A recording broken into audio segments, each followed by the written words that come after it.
So Morris Brown has parted ways rather abruptly with its 19th president, Dr. Kevin James, and it's kind of set the HBCU landscape ablaze, at least for the last 24 hours, because it came out of nowhere. And so we're gonna talk about that. But before we do, if you all would do me a favor and hit the subscribe button, uh, we are growing our own HBCU media platform here, where we can deliver to you all HBCU news. We are affiliated unofficially with Bethune-Cookman University. We are looking to branch out and to bring you all the news and the stories of our HBCU family. So hit the subscribe button. That would be great. Helps us grow.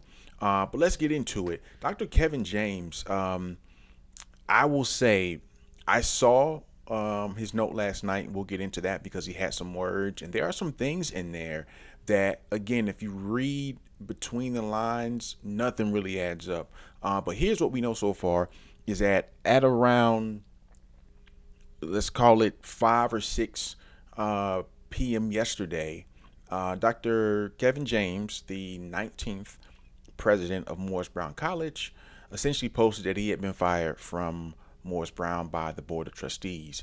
And again, that is of significance because from what everybody saw, in terms of the at least the public image and what we've been seeing with the institution over the last 7 or 8 years since he's been there, is we've seen progress with the institution, like real tangible progress. And for him to then, out of the blue at the beginning of the year, come out with a statement that essentially says that the board has decided to terminate his employment with the institution is it is mind baffling. Let's get into his letter and let's just kind of talk about it for a second. He goes, "Greetings, Morris Brown family. Today the Morris Brown College Board of Trustees terminated my service as president without providing specific cause or substantive uh, explanation." That's important because off the cuff or right off the bat, um, that tells me he's going to take legal action. Whenever you get fired without cause, and the person makes it public, like, look, they fired me for no reason, a couple of things are gonna happen. There's probably gonna be a legal battle soon to ensue. He continues that this action is deeply concerning. Research and my lived experience demonstrate that many HBCUs have struggled with board overreach and interference. Let me step in here for a second. I just told y'all I went to Bethune-Cookman University, and for a long time, not to bring up old news, but we had some similar circumstances with the institution, which have now been resolved, and Bethune-Cookman is on a fast track to success now. But you know, this is not a unique story within the HBCU culture, and I think it's something that we have to figure out. How do our schools keep ending up in these situations where the boards who are they're entrusted to lead the institutions, and then the underlying institution itself are always at odds with each other? We got to figure that out. He continues, "Unfortunately, those dynamics are evident in this situation. The timing of this decision is particularly troubling as the institution is approaching its accreditation reaffirmation review in a few weeks." Definitely, that's important to know. Equally concerning is that this action disregards established governance best practices and my existing presidential contract, which extends through 2029. Another line that leads to, eventual lawsuit. Um, I fully intend to pursue all rights and remedies afforded to me under that agreement. Again, lawsuit. Also, it is important to note that I recently completed a successful annual evaluation and have received consistently strong performance reviews throughout my 7 years of service. Morris Brown has literally made history under my leadership as president. And you don't have to go too far to see that. Now, I don't have the data and the figures and all that stuff, but if you're just paying attention to Morris Brown, they were, I don't want to say an afterthought, but people forgot that they were still trying to, have a resurgence for a long time. And it really wasn't until Dr. James arrived that he started to get eyeballs back on to the university. And let's be fair, the institution is a far cry from what it used to be, but they're in a much better position than they were, say, a decade ago, where it was non-existent. Like the institution was pretty much non-existent. I continue this. It says, "I'm profoundly proud of the work accomplished during my presidency, including leading Morris Brown to become the first HBCU to regain accreditation after nearly 20 years." And then he goes on to list a lot of his other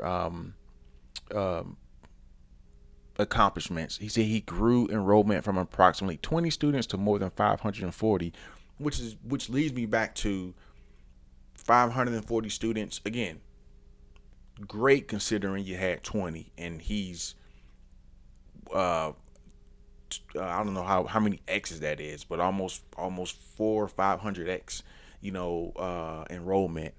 And so it is a thoughtfully and a carefully written note by Dr. James.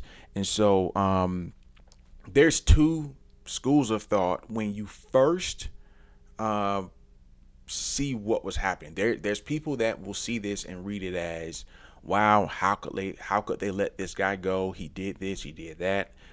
You know, this don't make no sense. Y'all know how we do. And then there's another group of people that are like, well, you're not finna get fired without cause for no reason at all. So I'm gonna land somewhere in the middle and say, yeah, he's probably done a good job, but also I don't think Morris Brown would sacrifice all the good work they've done by firing and breaching a contract with their current president, understanding what that would do to potentially its accreditation process, and then potentially to its appearance to the public and its reputation that it's trying to build back up. And so, like, something's got to be there. I don't know what it is. And so it'll be interesting to find out what happened, if anything. It just there's something there. It's just a matter of what the board disagreed with or didn't like. Does it amount to the need to terminate Dr. Kevin James? That's probably going to be the question. Something happened. I don't know what it is, but something absolutely happened. And again, he seemed like he was pushing things forward. And again, I don't know listen, I'm not here to gap for him or anything. I don't know him, never met him. I'm here in Atlanta, and these are things that are important. And let me say this, I don't.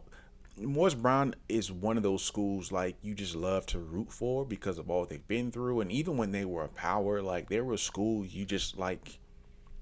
You liked to like them as an institution. They are very much part of the fabric of HBCU culture. So having them at full strength, I think, is important. So what's happening with them now, it matters. And so and what I do know, they've installed one of the board of trustee members. That was kind of strange that a board member is serving as interim. Maybe it was because I don't know if they knew that they could find somebody like maybe right now to take over the role, so they just said here. But we're gonna know what's going on. I just wanted to report that to y'all. I think it's important that, again, that especially to the HBCU family, that we stay connected to these types of stories because they affect us all in some way or another, indirectly or directly. And so it's better to know what's going on than not. But again, if you enjoy this type of content, again, we'll be trying to bring you more of it. Hit the subscribe button, y'all. I'm trying to get to 1,000 followers, and you guys will help us do that and help us grow and help us be able to tell the stories of our institutions. And I will appreciate you all for it. All right. Till next time. Peace.